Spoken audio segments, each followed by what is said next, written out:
Bismillahirrahmanirrahim. Assalamualaikum warahmatullahi wabarakatuh. Perkenalkan, nama saya Nurul Hidayah, NIM C03219032. Di sini saya dari kelompok 9 akan memaparkan materi mengenai prinsip-prinsip hukum humaniter internasional. Langsung saja.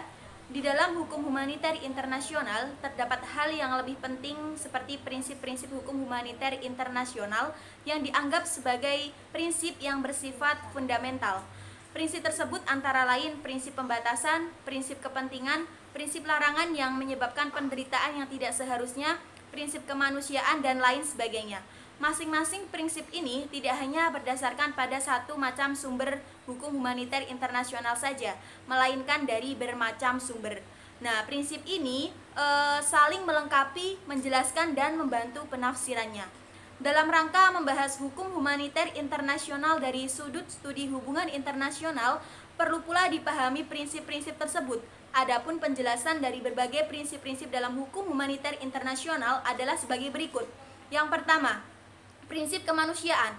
Nah, prinsip kemanusiaan ini ditafsirkan sebagai pelarangan atas sarana dan metode berperang yang tidak penting bagi tercapainya suatu keuntungan militer yang nyata. Dalam bukunya yang berjudul Development and Principle of International Humanitarian Law Gen Peace menginterpretasikan arti kemanusiaan sebagai berikut.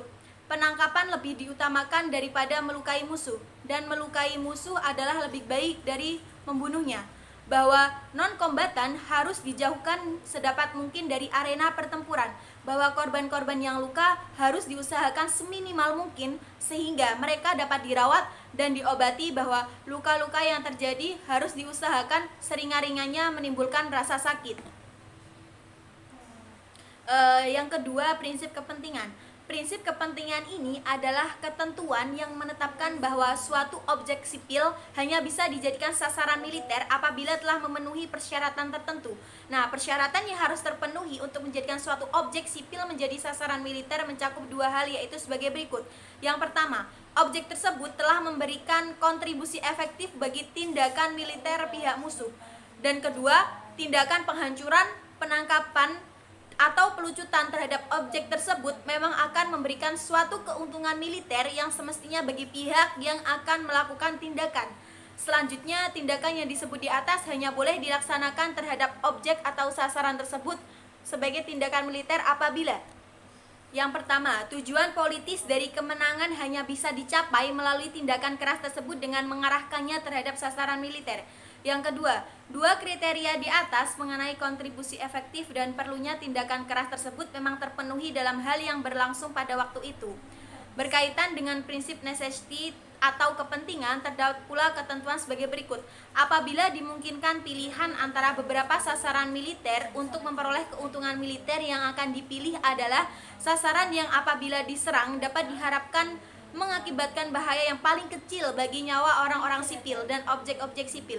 Prinsip kepentingan militer menegaskan bahwa setiap tindakan yang dilakukan oleh sekelompok bersenjata yang terlibat dalam suatu konflik bersenjata harus memperhatikan setiap tujuan dan bagaimana dampak dari agresi militer yang dilakukan oleh personal militer ke personal militer yang lain. Mengenai prinsip yang ketiga, yaitu prinsip proporsional. Prinsip proporsionalitas ditujukan agar perang atau penggunaan senjata tidak menimbulkan korban, kerusakan, dan penderitaan yang berlebihan yang tidak berkaitan dengan tujuan-tujuan militer. Sehingga dalam melakukan tindakan keras atau serangan, apapun alat dan caranya, setiap pihak yang bersengketa harus melakukannya dengan berpegang pada prinsip proporsionalitas. Seperti halnya penggunaan kekuatan militer secara berlebihan, baik dari segi persenjataan yang akan digunakan maupun penggunaan tentara dalam jumlah yang terlalu banyak, sangatlah bertentangan dengan hukum humaniter internasional. Mengenai prinsip yang keempat, yaitu prinsip pembedaan.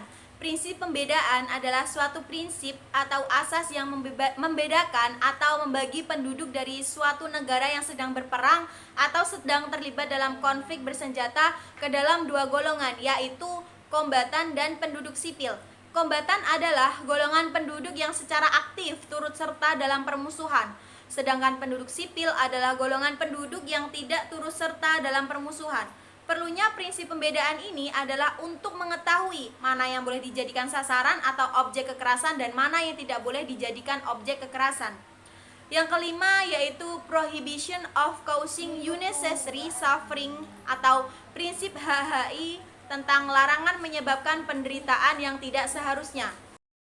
Baik, untuk selanjutnya yaitu prinsip prohibition of causing unnecessary suffering. Prinsip tentang larangan yang menyebabkan penderitaan yang tidak seharusnya. Di dalam ketentuan hukum humaniter internasional tentang larangan menyebabkan penderitaan yang tidak seharusnya sering disebut sebagai principle of imitation atau prinsip pembatasan. Prinsip pembatasan ini merupakan aturan dasar yang berkaitan dengan metode dan alat perang. Prinsip ini berkaitan dengan ketentuan yang menetapkan bahwa metode perang yang benar adalah metode yang dilaksanakan hanya untuk melemahkan kekuatan militer lawan. Yang keenam yaitu prinsip pemisahan antara ius et bellum dan ius in bello.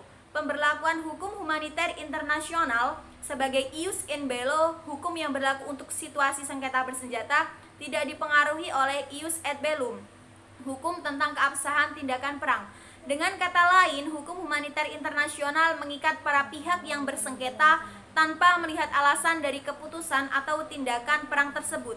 Hukum humaniter internasional sendiri berkembang ketika use of force, penggunaan tindakan keras atau perang merupakan suatu tindakan yang sah dalam hubungan internasional, yang ketika menurut ius et bellum, negara-negara dianggap mempunyai hak untuk berperang. Saat ini dalam masyarakat internasional, ius et bellum telah berubah menjadi ius contra bellum, hukum yang melarang perang. Sebagaimana ditegaskan dalam Piagam PBB, setiap negara dilarang menggunakan tindakan keras, kecuali sebagai pertahanan sendiri atau pertahanan bersama.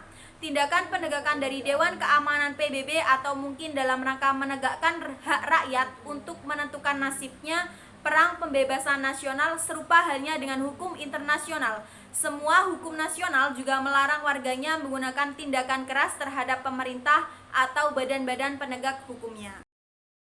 Demikianlah pemaparan materi yang bisa saya sampaikan mengenai prinsip-prinsip hukum humaniter internasional. Semoga materi yang saya sampaikan dapat bermanfaat bagi kita semua. Kurang lebihnya saya mohon maaf. Wassalamualaikum warahmatullahi wabarakatuh.